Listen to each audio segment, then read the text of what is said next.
CSE TV, la télé qui vous connecte au Saint-Esprit.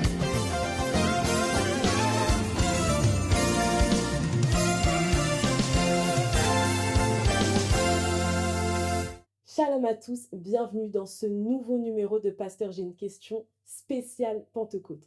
Pour démarrer cette série d'enseignements, nous serons en duplex de Strasbourg chez la révérende Anna. Révérende Anna, demeure bénie, comment vas-tu? Quelles sont les nouvelles depuis Strasbourg? Shalom, servante Naomi, demeure bénie. Je suis honorée de cette invitation et vraiment, je remercie l'Éternel pour vos vies. Je bénis le Seigneur. Oui, ici, Strasbourg, ça va très bien par la grâce du Seigneur et tout le monde va bien, l'Église aussi. Donc, c'est une grâce de Dieu et nous sommes là, nous continuons l'œuvre du Seigneur.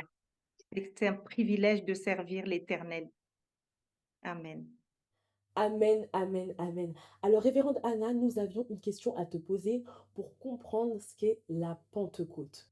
La première question qui nous vient à l'esprit lorsque l'on parle de la Pentecôte, c'est de savoir pourquoi dit-on que la célébration de la Pentecôte vient clore le temps pascal. Est-ce que tu peux nous aider à mieux comprendre cela? Alléluia. Alléluia. Alléluia. Vraiment une grâce de participer à l'émission. Pasteur, j'ai une question. C'est vrai qu'on a beaucoup de questions en tant qu'enfant de Dieu parce qu'on ne comprend pas toujours tout. Oui, tout l'écriture, il faut vraiment avoir une révélation, être révélé. Et c'est une grâce de Dieu de pouvoir participer à cette émission. Donc, avec l'aide du Saint-Esprit, je vais essayer d'y répondre. Alléluia. Alors, la question m'a été donnée. Pourquoi dit-on que la Pentecôte clore le temps pascal? C'est bien ça. Tout d'abord, déjà, je voudrais en quelques mots dire déjà ce temps pascal avant de passer à la Pentecôte. Parce que le temps pascal, c'est ce que nous étions en train de vivre donc jusqu'à l'ascension de Christ. Donc le temps pascal, en résumé, on le sait dans l'Écriture, Christ est notre Pâque. Donc c'est Christ qui est venu donner sa vie pour nous racheter de nos péchés et il est venu faire le sacrifice. Il a été envoyé par le Père. Il a dit au Père, je viens faire ta volonté. Donc, il est venu pour nous donner la vie, pour nous réconcilier avec Dieu, pour le salut de l'humanité, parce que nous étions éloignés de lui depuis la chute adamique. Mais Dieu, dans son amour, comme il a dit, il a tellement aimé le monde qu'il a donné son Fils unique, donc le Christ, notre Seigneur et Sauveur, afin que quiconque croit en lui ne périsse point, mais qu'il ait la vie éternelle. Donc Christ a dit au Père, je viens faire ta volonté, parce qu'il n'était pas possible que le Père nous laisse dans le chaos où nous étions.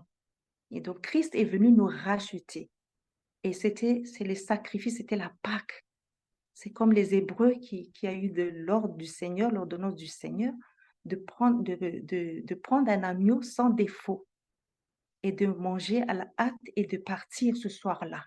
Et de prendre le sang de l'agneau sans défaut et mettre sur les linteaux de leur maison, afin que quand l'ange de la mort passait, ils étaient épargnés. Et c'est ce que le Seigneur a fait. Et aujourd'hui, c'est le Christ qui est l'agneau de Dieu, comme dit Jean-Baptiste dans Jean 1, verset 29. Voici l'agneau de Dieu qui ôte le péché du monde. Et c'est ça que le Christ est venu faire. Donc, il est venu se donner en sacrifice. Il a dit, je donne ma vie, personne ne l'ôte, mais moi, je la donne. Et il a donné sa vie pour nous racheter. Et quelle grâce, quel privilège d'être racheté par le Christ, par le sang. Et c'est ça que Christ s'est donné. Donc, il a fait le sacrifice, la rédemption est parfaite. Le troisième jour, il est ressuscité. Et il s'est encore montré à ses disciples pour encore les assurer, pour les rassurer, pour leur donner la paix pendant 40 jours. Et après 40 jours, il est monté au ciel d'où on a donc fêter l'Ascension le 9, le 9 mai. Voilà, jeudi 9 mai. Et donc après ça, il monte et la Bible dit que nous sommes aussi montés avec lui. Et donc là, nous cheminons maintenant à la Pentecôte.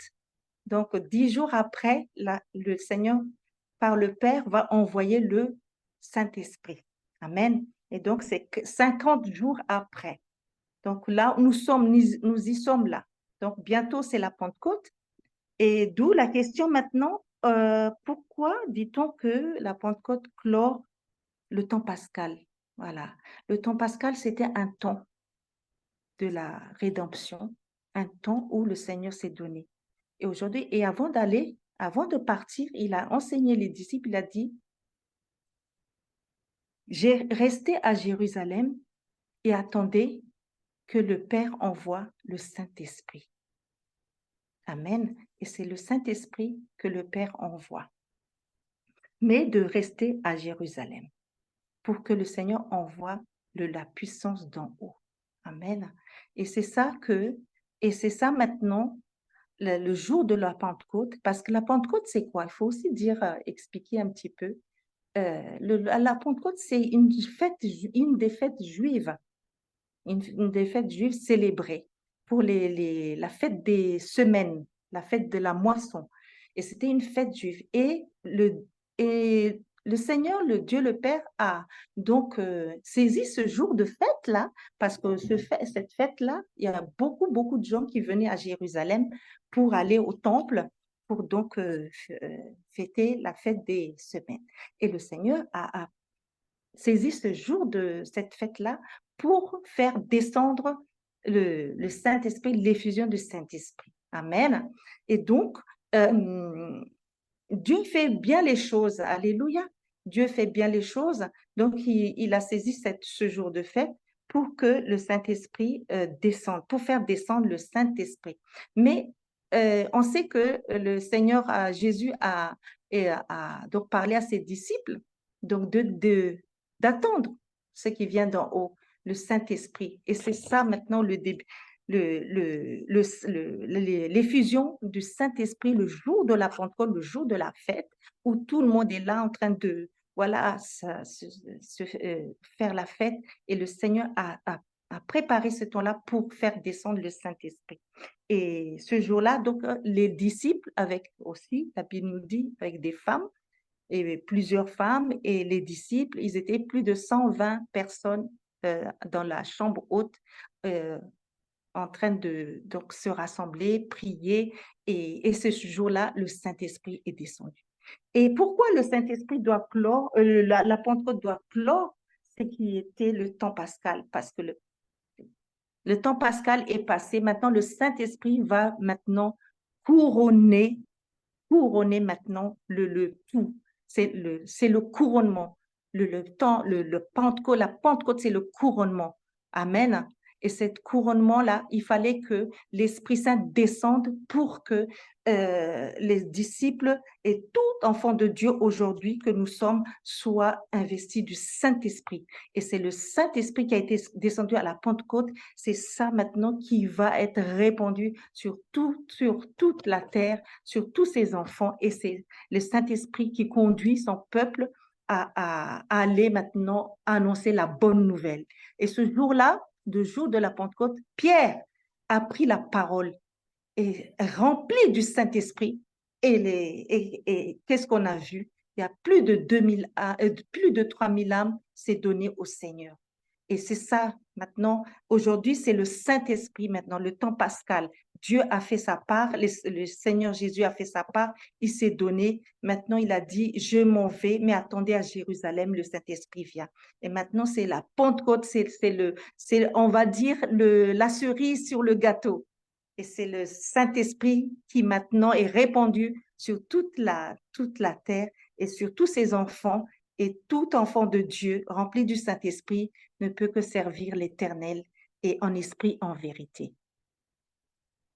Vraiment. Que Dieu nous bénisse, que Dieu nous aide, et le Saint-Esprit, et ne lâchons pas le Saint-Esprit, parce que c'est lui maintenant qui opère toutes choses en nous. Que Dieu nous bénisse. Révérende Anna, demeure bénie. Merci pour cet enseignement qui nous a fait du bien. Que le Tout-Puissant continue de t'inspirer. Shalom.